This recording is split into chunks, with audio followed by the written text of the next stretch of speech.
यह कहानी है हरिपुरा गांव में रहने वाले राजू कि राजू एक गरीब व्यक्ति था। माँ, गांव में तो कोई काम मिलता नहीं है। मुझे लगता है मुझे शहर जाकर ही कोई काम ढूंढना होगा। पर बेटा, तुम शहर कैसे जाओगे? शहर हमारे गांव से बहुत दूर है और तुम रोज गांव से शहर और शहर से गांव नहीं आ जा पाओगे। हाँ माँ, मैं यही सोच रहा था, पर क्या करूं? यदि मुझे पैसे कमाने हैं तो मुझे शहर जाना ही होगा। मैं महीने में एक बार आपसे मिलने आया करूंगा।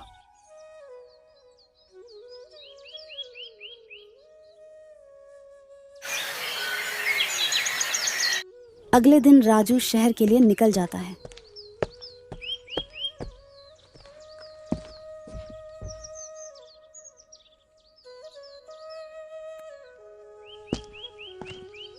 शहर जाने के बाद राजू काम की तलाश में इधर उधर भटक रहा था।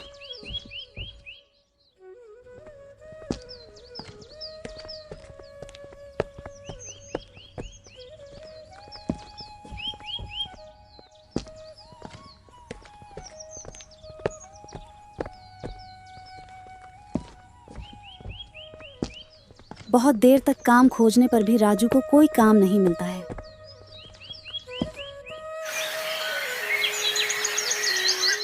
राजू इधर उधर देखता है तो उसे एक दुकान दिखाई देती है। राजू उस दुकान के पास पहुंचता है।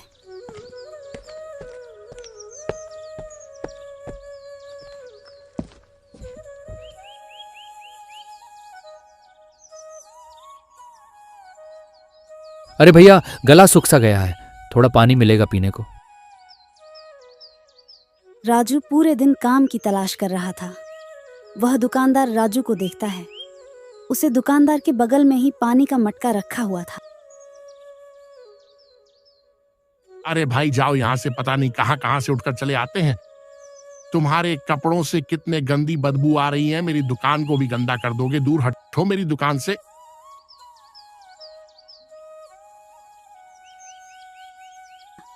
राजू कुछ देर तक दुकानदार को देखता है और वहां से चला जाता है। हे भगवान, कैसे लोग हैं, खुद से मदद तो करते नहीं और मदद मांगने पर भी नहीं करते हैं। हम गरीबों को कोई समझेगा या नहीं?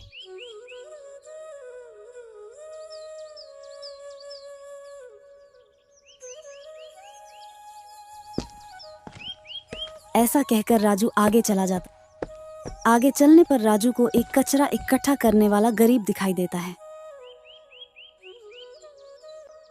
राजू उसके पास जाता।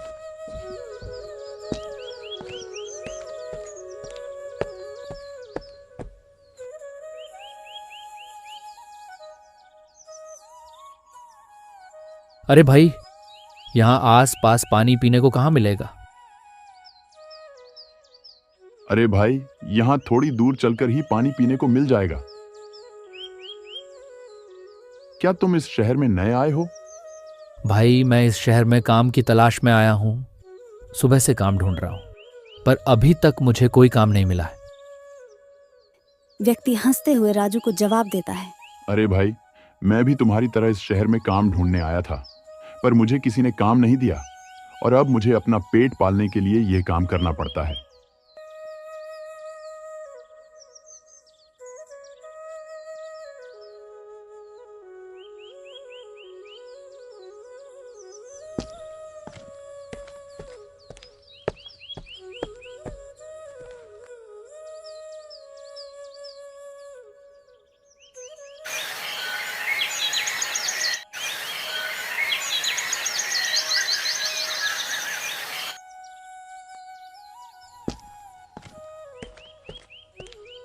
राजू कई दिनों तक काम की तलाश करता है, पर उसे की कम नहीं मिलता है। राजू जो अपने साथ पैसे लाया था वो भी अब खत्म हो चुके थे। राजू के पास अब कोई चारा नहीं बचता है।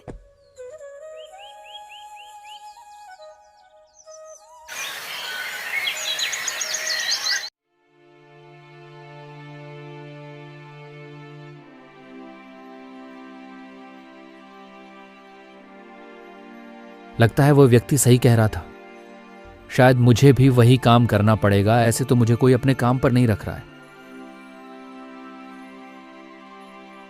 राजू के पास अब कोई चारा नहीं बचता है। वह उस व्यक्ति की तरह ही कचरा इकट्ठा करने का काम करने लगता है।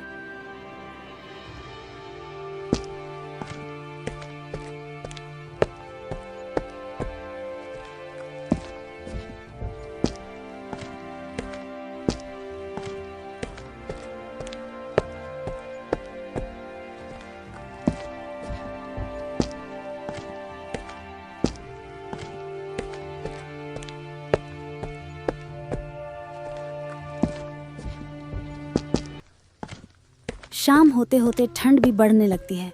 रात होते ही ठंड का कहर शुरू हो जाता है।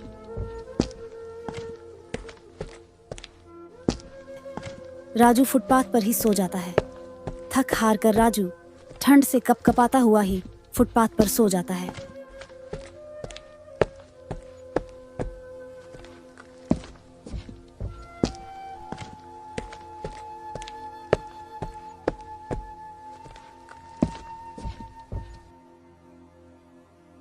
एक तो यह गरीबी, ऊपर से यह ठंड का कहर हम गरीबों पर तनिक भी रहम नहीं खा रहा है। इतने सारे लोग हैं जो हम जैसे गरीबों की मदद कर सकते हैं, लेकिन मदद करने के लिए उनमें दया भावना होना भी तो ज़रूरी है। चलो, इस गरीबी ने एक बात तो सिखा दी कि पैसों से सिर्फ अमीर बना जा सकता है। अच्छा, इंसान बनने के लिए तो इंसानियत ही काफ़ी होती।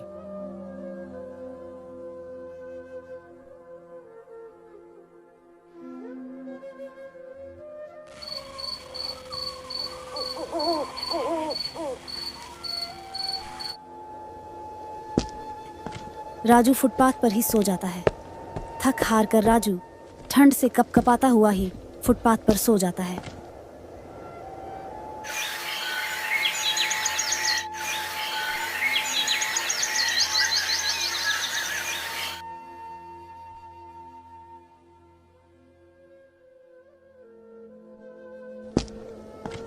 अगले दिन जब राजू अपना काम करता है, राजू जब अपना काम कर रहा था, कचरा बिन रहा था, तब उसे एक चमकीली चीज दिखाई देती है।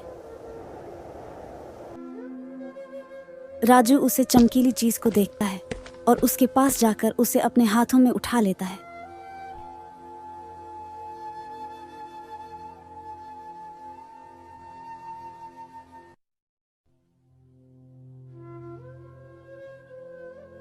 थोड़ा सोचते हुए अपने आप से ही कहता है, ये चीज़ तो कितनी चमकीली है, पर जिस तरह से ये इस कचरे में पड़ी है, मुझे लगता है यह अमूल्य तो नहीं होगी, लेकिन दिखाई देने में तो यहाँ बहुत ही सुंदर लग रही है। जो भी हो, कुछ तो मिल ही जाएगा इसे बेचने पर।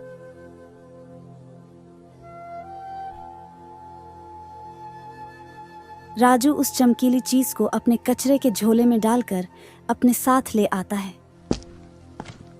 शाम होते होते ठंड भी बढ़ने लगती है। रात होते ही ठंड का कहर शुरू हो जाता है।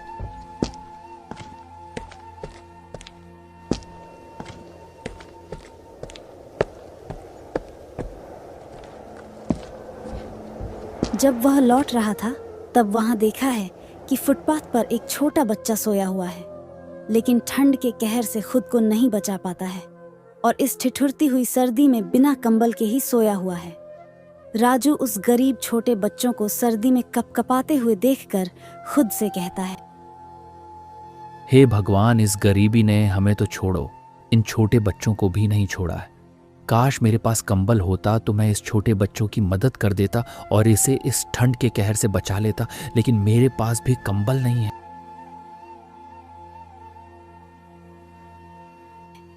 राजू बहुत उदास मन से उसे छोटे बच्चों को देखता है। तभी राजू के कचरे के झोले में से वह चमकदार चीज अचानक से चमकने लगती है और रोशनी होती है और एक कंबल वहां आ जाती है। राजू उस कंबल को देखकर हैरानी में पड़ जाता।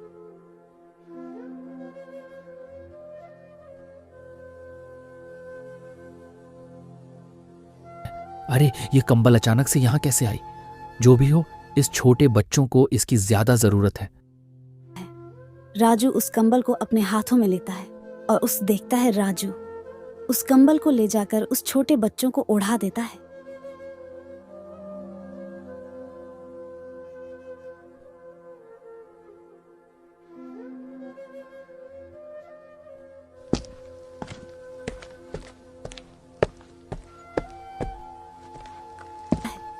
राजू रास्ते में यही सोचते हुए आ रहा था कि अचानक वह कंबल कैसे आई, लेकिन राजू को कुछ समझ नहीं आ रहा था। राजू अपने जगह पहुंच जाता है और फुटपाथ पर अपना झोला रखता है और वहीं सो जाता है। राजू को भी ठंड लग रही थी।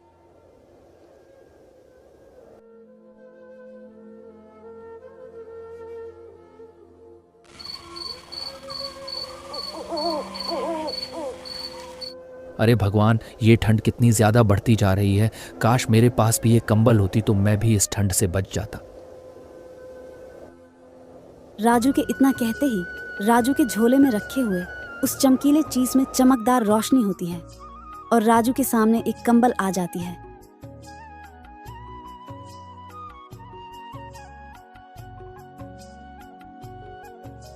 राजू उस कंबल को देखकर हैरानी में पड़ जाता है। ये चमत्कार कहाँ से हो रहा है? मुझे तो कुछ समझ नहीं आ रहा। शायद मेरे पास ऐसी कोई चीज है। कहीं वह चमकदार चीज तो नहीं जिससे ये जादू हो रहा है। राजू जल्दी से अपने झोले से वह चमकदार चीज निकलता है और उसे देखते हुए कहता है, हे जादुई चीज, मुझे बहुत सारी कंबल दे दे। राजू के इतना कहते ही उस जादुई चीज से में एक चमकदार रोशनी होती है और राजू के सामने बहुत सारी कंबल आ जाती हैं।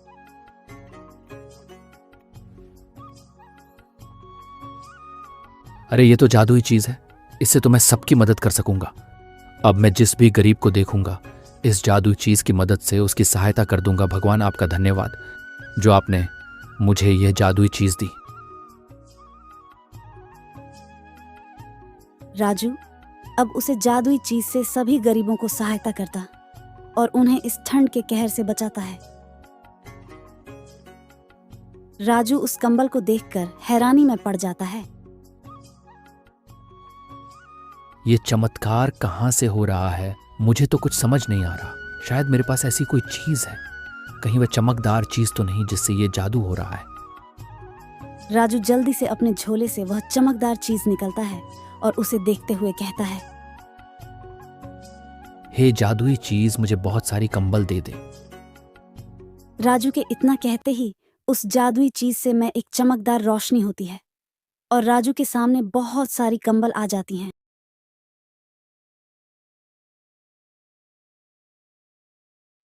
अरे ये तो जादुई चीज है। इससे तो मैं सबकी मदद कर सकूंगा। अब मैं जिस भी गरीब को देखूंगा इस जादुई चीज की मदद से उसकी सहायता कर दूंगा। भगवान आपका धन्यवाद जो आपने मुझे यह जादुई चीज दी। राजू अब उसे जादुई चीज से सभी गरीबों को सहायता करता और उन्हें इस ठंड के कहर से बचाता है।